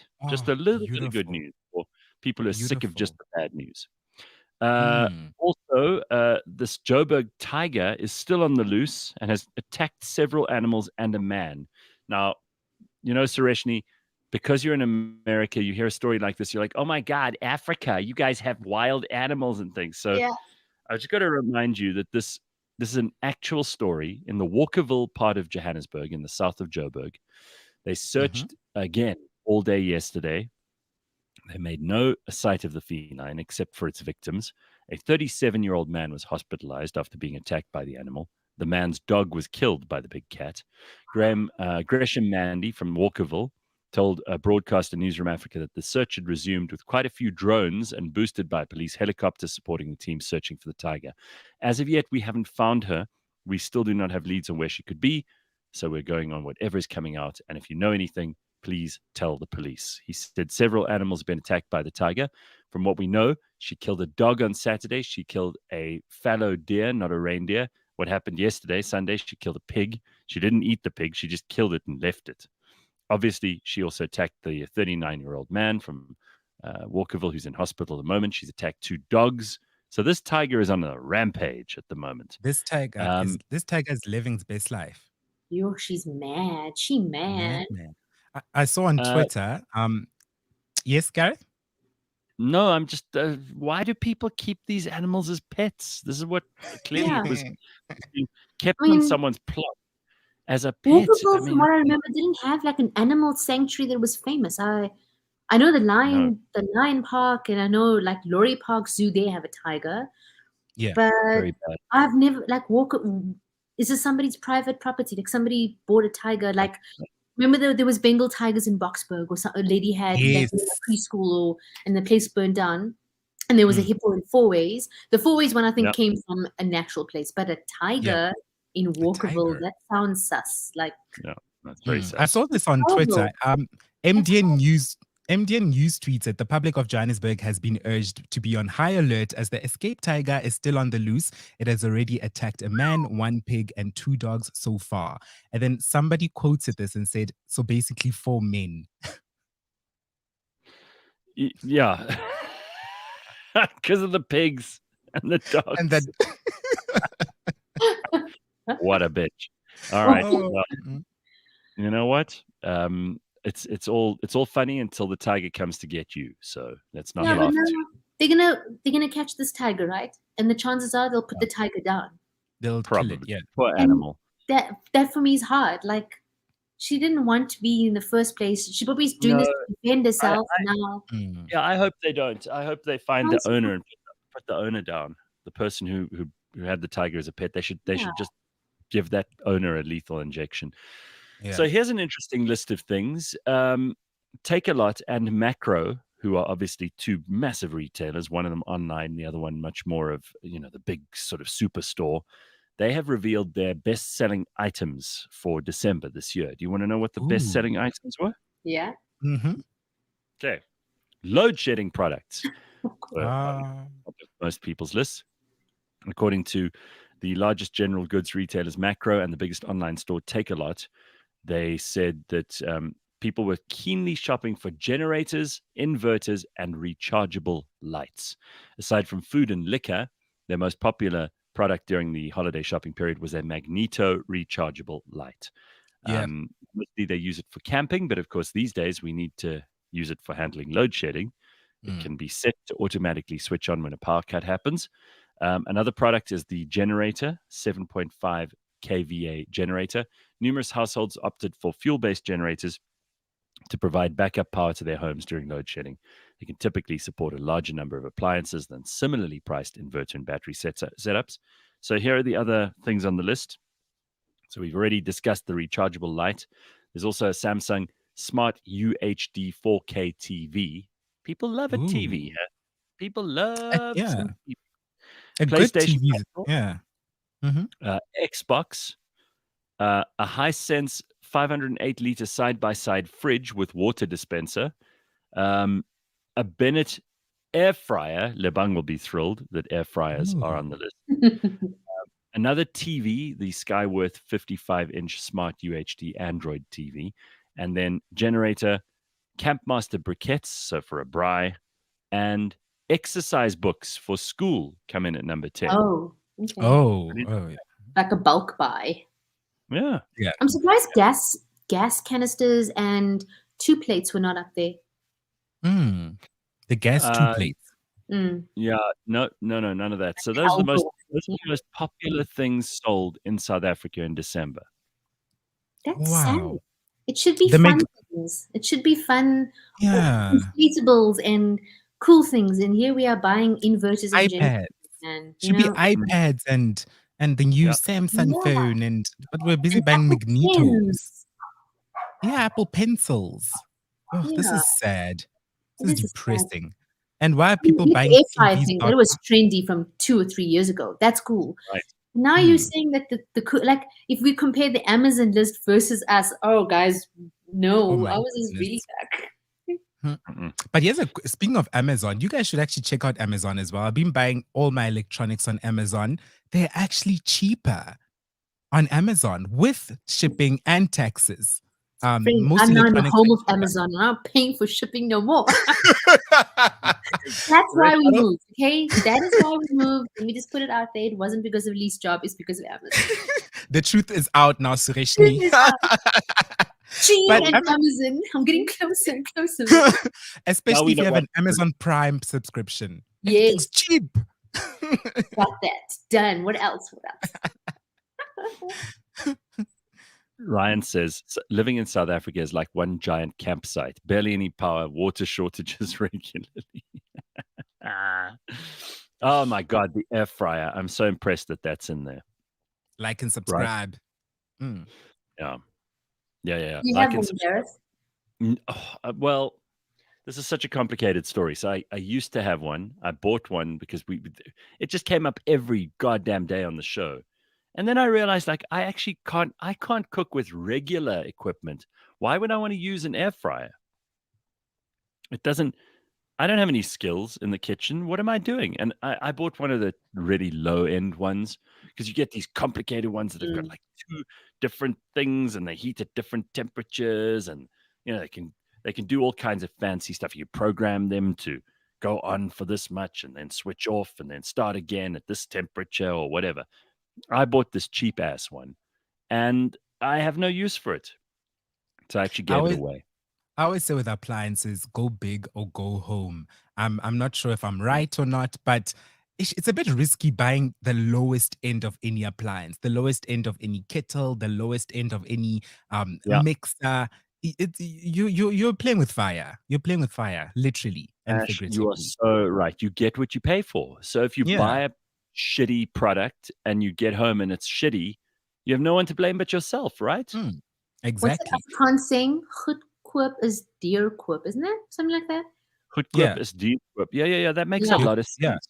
Yes. Lee, I'm a queen of bargaining. I will bargain anything. I think it's just a standard. And Lee said to me, don't do that to yourself because you're going to buy cheap. It's going to break in a week and you're going to go back and now you've spent twice. And that balance of okay, I will. Well, you could have just bought one good one. Yeah. But I do agree with the air fryer because I also got caught up in the hype. I got given it a gift. Sure. And I can tell you how many times I've cooked in it. I don't know what it is. I prefer the old school traditional pot. I enjoy and it's there. It's on a ship right now. It's in a container and it'll be here in February. And when it gets here, I'm going to be like, hi, it's okay. I don't need you anymore. Better put it to use. Better put it to you. No, I don't. I didn't. I must be honest. I've also got to say this, now we're well through Christmas and all the rest of it, but you shouldn't really be asking anyone over the age of 20, what did you get for Christmas? Because over the age of 20, you're not getting exciting gifts anymore. You mostly get practical and boring shit. And if you do get something nice from someone, it's rare. It's someone either really thought about it a lot and got you something really meaningful and something that's sentimental and nice, or they got you something that you've always wanted. But it's not like when you're a kid. Well, I got a toy train or I got a toy gun or whatever. No, you're an adult. What are adults doing asking each other, what did you get for Christmas? I mean, like, what are they expecting the answer to be? I got an amazing PlayStation game. If you're boasting about that in your 30s and 40s, you've got a big problem. You guys are getting gifts? Well, exactly. You see, some people don't even. That's a good point, because also the number of gifts you get starts to dramatically drop off as soon as you're an adult. Like, suddenly nobody cares anymore. No one's buying you anything nice.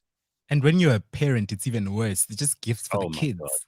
Everything's for the kids. Even on your birthday, they'll buy you something for the kids. Exactly, friend. Yeah. And they're so poor, they can't even buy you anything. So it's your partner putting money from your, like, a joint account. Here, babe, here. This is from it's sad, bro. It's really sad. Well, I'm not answering it. If people ask me, what did you get for Christmas? Because honestly, I can't think. And I mean, everybody who did give me presents, which is really just the family and one or two friends, they meant well. But what do you buy someone once they're not a kid anymore that you think they're going to go, ooh, yay, for like a month afterwards? So it's a bit bizarre. Anyway, some more news that we need to know about before we can completely close this off for the day. An Australian woman's record-breaking run from the continent. Just listen to this. This is the most bizarre story, right? So apparently, 5 months after setting out from the tip of Australia, a marathon runner called Ercana Murray Bartlett, that's her name, Ercana, Erchana. What a horrible name.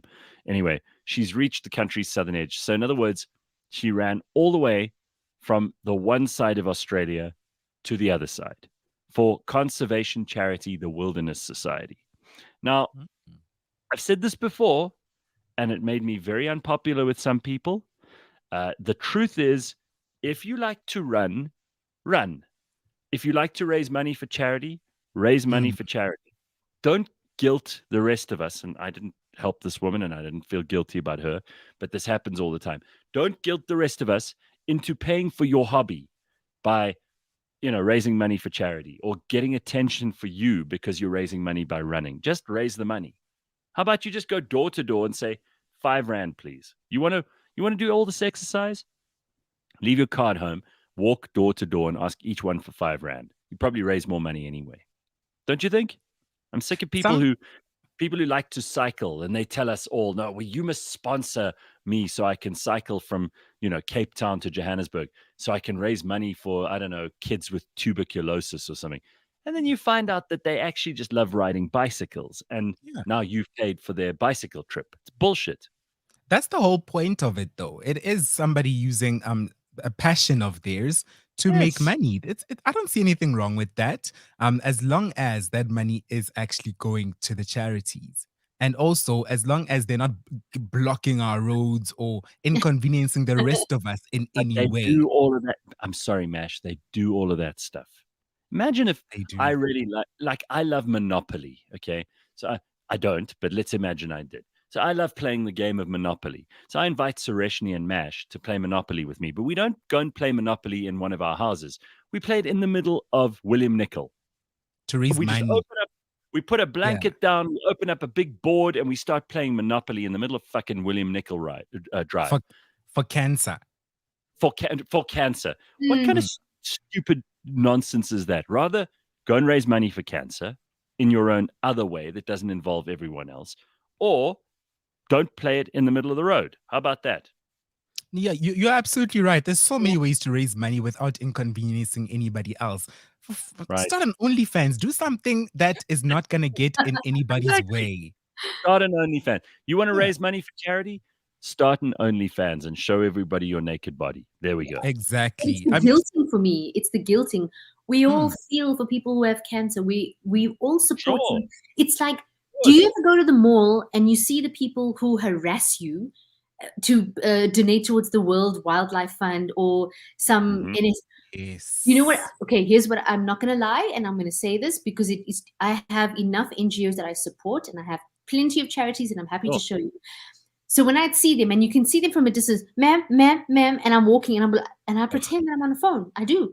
I'm so sorry. I'm in a hurry. And sometimes I don't have the cash because I know I'm going in to get groceries, and I already like, okay, I need to get this, this, and this. I need to get out of here, and I don't have a 20 or a 50 line, and then you get harassed, and I feel horrible. That's how I feel. Like, don't do No, that. You know? Sureshnie, I reckon they see you coming because you've also got this really friendly Yes, disposition. I do. Like you look like the kind of person who's always, happy to help people. I And do. I think they see you and they're like, oh, there's a soft target. Let's Yeah. go after her, right? Yeah. Yeah. And it's happened. So I got stuck at the airport at King Shaka. Suddenly every month there was a 500 Rand debit going off. And I was like, this is a lot. How did I get in here? But the worst is at the malls, and they see you. And I was like, sometimes just if you've taken up this space, you want to play a Monopoly in the middle of Rand Ridge Mall or wherever you are, do what you have to do. But don't coax me and get me out my line and then make me feel bad as a mom, like, oh, you're not supporting. And my child is always with me saying, Mom, but it's for the seals. They're dying. I was like, Yeah. Hey. Oh no! Suddenly, I have to give a shit about the seals in the Antarctic. I've done nothing to those seals. I'm not a leopard seal. I'm not a killer whale, an orca trying to kill the seals. yeah, Leave me alone. I'm not getting involved in this stuff. yeah, It's like a displaced guilt that they try to make. yeah. So Snae says, "What does KFC do with all the 2 rands that we pay when we buy food? I've never heard of a big KFC project ever." Well, I'm sure they're not stealing it. I'll stand up for them, even though they don't deserve me standing up for them because they've never spent any money with us. But I'll say this: that when you're selling people pure cholesterol and oil, then Yeah. suppose you have to like assuage your own guilt in some way. And then Yes. instead of them like giving 2 rand of everything in their margin, they want you to pay over and above. So then they say to you, I haven't been to KFC for a long time, but this is how it used to work, right? You'd drive up to the window. You'd be like, streetwise 5. And then they'd say, sure, this is how much it is. Do you want to help a starving, hungry child? They say to you just after you've ordered your streetwise 5. And you're like, oh, Jesus, what kind of a question is that? Because if you answer no, I don't want to help a starving, hungry child, what kind of a monster are you? Because they actually do. They go, because you go, no. And then they go, You can hear them. Gareth, They go, my response to them is always "Mubitse klajalena," which means call that child. I'll eat with them. Call that child. Because if there's so many hungry children, where are they? Where are they hiding? But I'm on such a fence because I actually did something where I followed it was called the journey of a 2 rand, and it was the ad hoc, and I got to go to, I think it was called Africa Cocoon, one of the charities they actually support. So okay. yeah, so I got to see that 2 rand actually goes towards the soup kitchen, All and right. you can see the porridge, Yeah. How right? did I know? You see what I mean about her being a good person? How did I know that Sureshnie would know where the 2 rand went and answer Snae's question? Well done. And then mid-rand, and it's really beautiful. However, they have changed the line though. When you get to the front, it used to be, would you like to do ad hoc, like 2 rand? Now it's like, how many children are you going to feed today? Yes. It's that Sorry, line. That's right. what it is. I promise you. How many starving children would you like to help today? And you're like, wow, that's a hell of a way to ask the question, huh? Take more money. None. Yeah. No, I'm okay with saying none because I realize like they're just emotionally manipulating you. Yeah. You know? That's all they're doing. Well, in South Africa, we have more charities than they have in America. More registered charities. Really? Yeah. Mm-hmm. Well, that was like 5 years ago. That was the stat. And I'm pretty sure that we've got even more now because there's so much need. But I also, when I hear about these charities, and listen, a lot of them do tremendous work. I mean, Sureshnie just mentioned Africa Cocoon, who are terrific. And a lot of them that are doing really great work are taking all that money and they immediately use it to help people. But they are also, a lot of people make the point here in the comments, and it's a good point, that a lot of these charities, most of the money goes to admin. It goes to pay for staff who run the charities. So you have to be careful who you're going to give your money to. Because, first of all, you work really hard for your money. You're already being taxed. It should be the government's responsibility to look after the people at the bottom of the socioeconomic pyramid. And Yes. we're already in this country paying, I think there's 16 to 18 million people who are on welfare in South Africa. It's just not sustainable. Mm, There are only about 4 or 5 million people who pay income tax in South mm, Africa. So we've got to find another way. It's not going to work like this forever. It's not sustainable. But if the charities then want money over and above that from all of us, which we don't have, let's just be honest about it. Nobody has mm, like tons of cash lying around. If you want to give. I think it's great that people give. This came up in a conversation just the other day in a meeting about whether or not you should give to people at the traffic lights, for example. But a lot of these charities, so much of the money goes towards admin and keeping the charity going rather than actually helping the people the charity's meant to help. So you've got to check them out and actually do a little due diligence on each mm. of these places. In fact, some of these places should just drop a list on their website to say, these are the charities we are helping, because it's just smoke Mhm. and mirrors. I'm sure 1 rand 80 cents of that 2 rand is just admin. Or it goes Oh, big. towards the cell phone, like you Mhm. SMS the number, and that's where, because that's how they used to start. Remember, if you SMS Yeah. Yes. 5 rand, it was like a 5 rand thing. Then you assume 5 rand goes into the actual hands, but it No, doesn't. It's the like service two. provider. Yeah. Yeah, yeah. 2 Rand 50 went straight to the stupid network that was Yes. facilitating this. Yeah. Yeah. So, I mean, it's really not good. So Sanele says, guilt trip nonsense. I say no every time. Simpiwe says, and I confidently said 0. That line doesn't move me at all. You see, our own Simpiwe is like heartless when it comes to this. But I'm not saying she's heartless. I'm the same. I don't feel moved by it anymore. It's not being Uh, heartless. Mm, I pay my tax, says Gijs. If the money is taken away from corrupt government, they will be able to channel funds to poor children. Ruth says, I heard about the food donation bank. So much food gets wasted. Oh, yeah, that's also mm, true. The government wants us, says Terence, on all grants. That's how they control us and remain in power. Yes. If, mm. if you want to help someone, get in your car, go and buy food, and drive into a poor area and give people some. Yes, exactly. Ed B is my vibe, is my kind of person. That's what I do as well. So every now and then, I do actually go to Tembisa, to Alex, give out some food, and give toys to little impoverished crashes and all of that. I do that quite not too often, like every 3 months or so. And Wow, I that's want to nice. see where my effort is going. I want to see where my money's going. I can't just give 2 rand that I don't know where it's going to end up. You Well, want to see where your money's going. Yeah. for some people, they want to feel like they're doing a good thing. So this is Mm, what they do. And listen, I think it still works. I'm not saying they must stop doing it. I'm just saying it mm, doesn't work with all of us. yeah. And the whole reason we're talking about this is because this woman in Australia wanted to walk or run from one part of Australia to another. And then she suddenly is like somehow co-opting everyone else onto her little journey. Mm, No, I don't care that you're running around Australia. Not interesting to me. I'm not giving money to that. Sorry. It's a waste of yeah. time.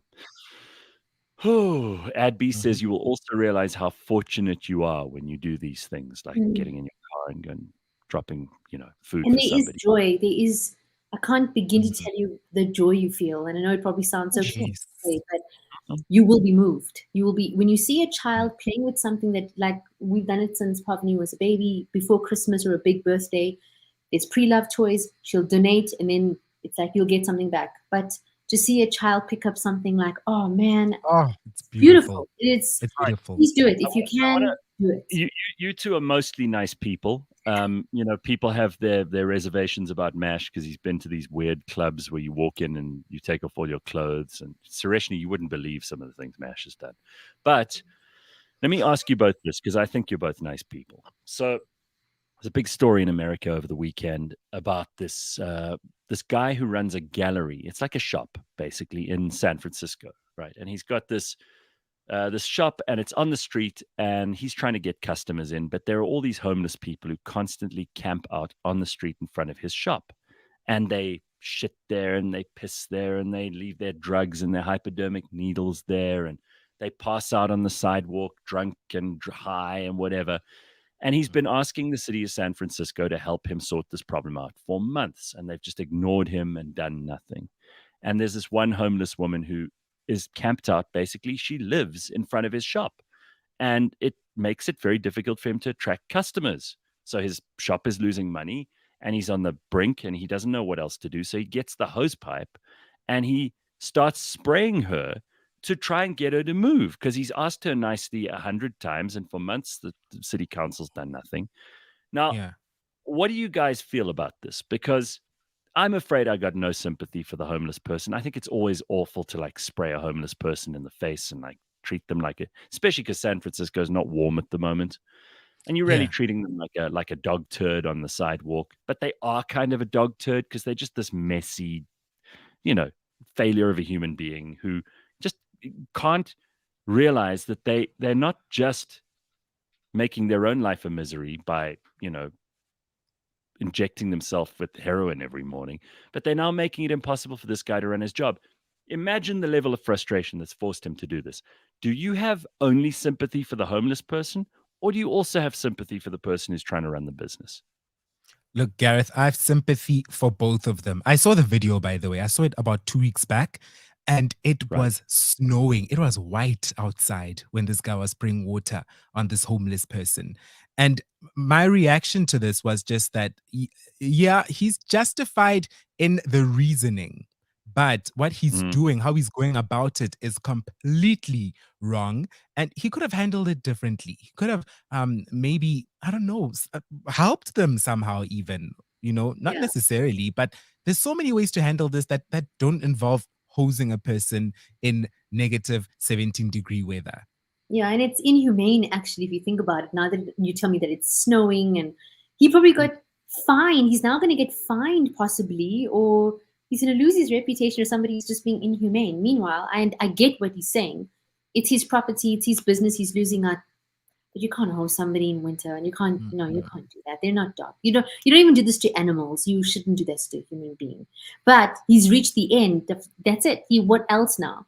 Was it maybe to go so extreme that maybe the police of San Francisco is like, okay, hold on, let's go help this guy? Did he get any help, or was he just like, I don't know, but it seems also that like the city council of San Francisco have got to take some responsibility for this, because they're doing nothing to solve the problem, and it's getting worse and worse. And San Francisco is full of homeless people, and they're all. I don't even think the term homeless is the right term, because they're drug addicts. They're not on the street because they can't find a place to live.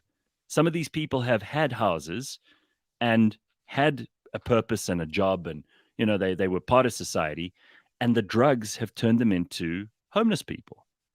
And whether or not there are shelters, I don't know, but there are options, and it seems to me like you've got to have some sympathy for the dude who's trying to run his business. What's he meant to do? He's tried everything. He's called the council up every day, probably. But they trespass. Actually, there's a law about trespassing. Are they not trespassing? You can't, in San Francisco, you cannot get rid of a homeless person by force. Oh, jeez. And I mean, so there's laws around that? So it's cruel. It's cruel for him to spray them down, but isn't it also cruel that they are living on the street in the first place? That they're living in the cold? That they're leaving hypodermic needles lying all over the pavement? Now, you wouldn't want to walk past there with your child, would you? No. I just think, like, I've got as much sympathy for him as I do for the homeless person. And My thing is just not one of them is just a disaster of a human being. They're not able to see both sides of the story. My only thing is just the way he went about it. That's the only thing. You don't splash water on anyone in such weather. Actually, don't splash water on anyone, period. If you splash me with water, we throwing fists. What would you? Well, how would you handle it if it was your shop? If it were my shop, obviously speaking to the person hasn't worked. Perhaps even find them a new corner. Say, look, there's a better corner over there, or refer them. Mash. Or even turn it into a campaign. It'll be a great way to get some. I'm all about social media stuff and come up with ideas for social media. I would have been like, look, turn this into a campaign. turn it into a whole campaign using your shop as the sponsor of changing this person's life around and document it for social media. You're exploiting them, yes, but at the same time, it's a win-win situation. You get good PR and this person gets to, well, I don't say get there, but their life gets better. You're on the street. Anything apart from that is better than just being on the street in negative 17-degree weather. So I would have actually used it as a PR opportunity if I was the shop owner. Me, I'm buying new property. I'm moving. I don't even want to fight this. I'd rather like, it's okay. You would just move? I'm moving. Yeah. Because the chances are it's going to be look, the chances are if she's there, there's 4 or 5 other people around the same vicinity, which means all the other stores are also going through the same thing. Just let it go, cash up and because it's going to get derelict very quickly. It'll lose its interest and charm. Yeah, I'm happy to leave the business. Hey. And then you move, and then there's another homeless person. Oh. People going online. I'm sending my artwork online. People are getting pissed off in Johannesburg today. Apparently, already this morning there are protests on the on End and Fox streets in the Joburg CBD. So just be careful. Yes. There are going to be some disruptions through the course of the day today. So just checking out some news as it comes in. Keep an eye open for that stuff. And otherwise, Sureshnie, we will catch up with you. I hope not too far in the distant future, and hopefully you get to come back and visit in the summer, the American summer, our winter, and look after your family and have a happy time. And nice to see you today. Thank you so much, guys. I appreciate it. And yeah, lots of love from Arizona. All right, very good. There's Sureshnie Rieder, everybody. Great to see you, Sureshnie. Mash, we'll see you next week. See you next week. Awesome stuff.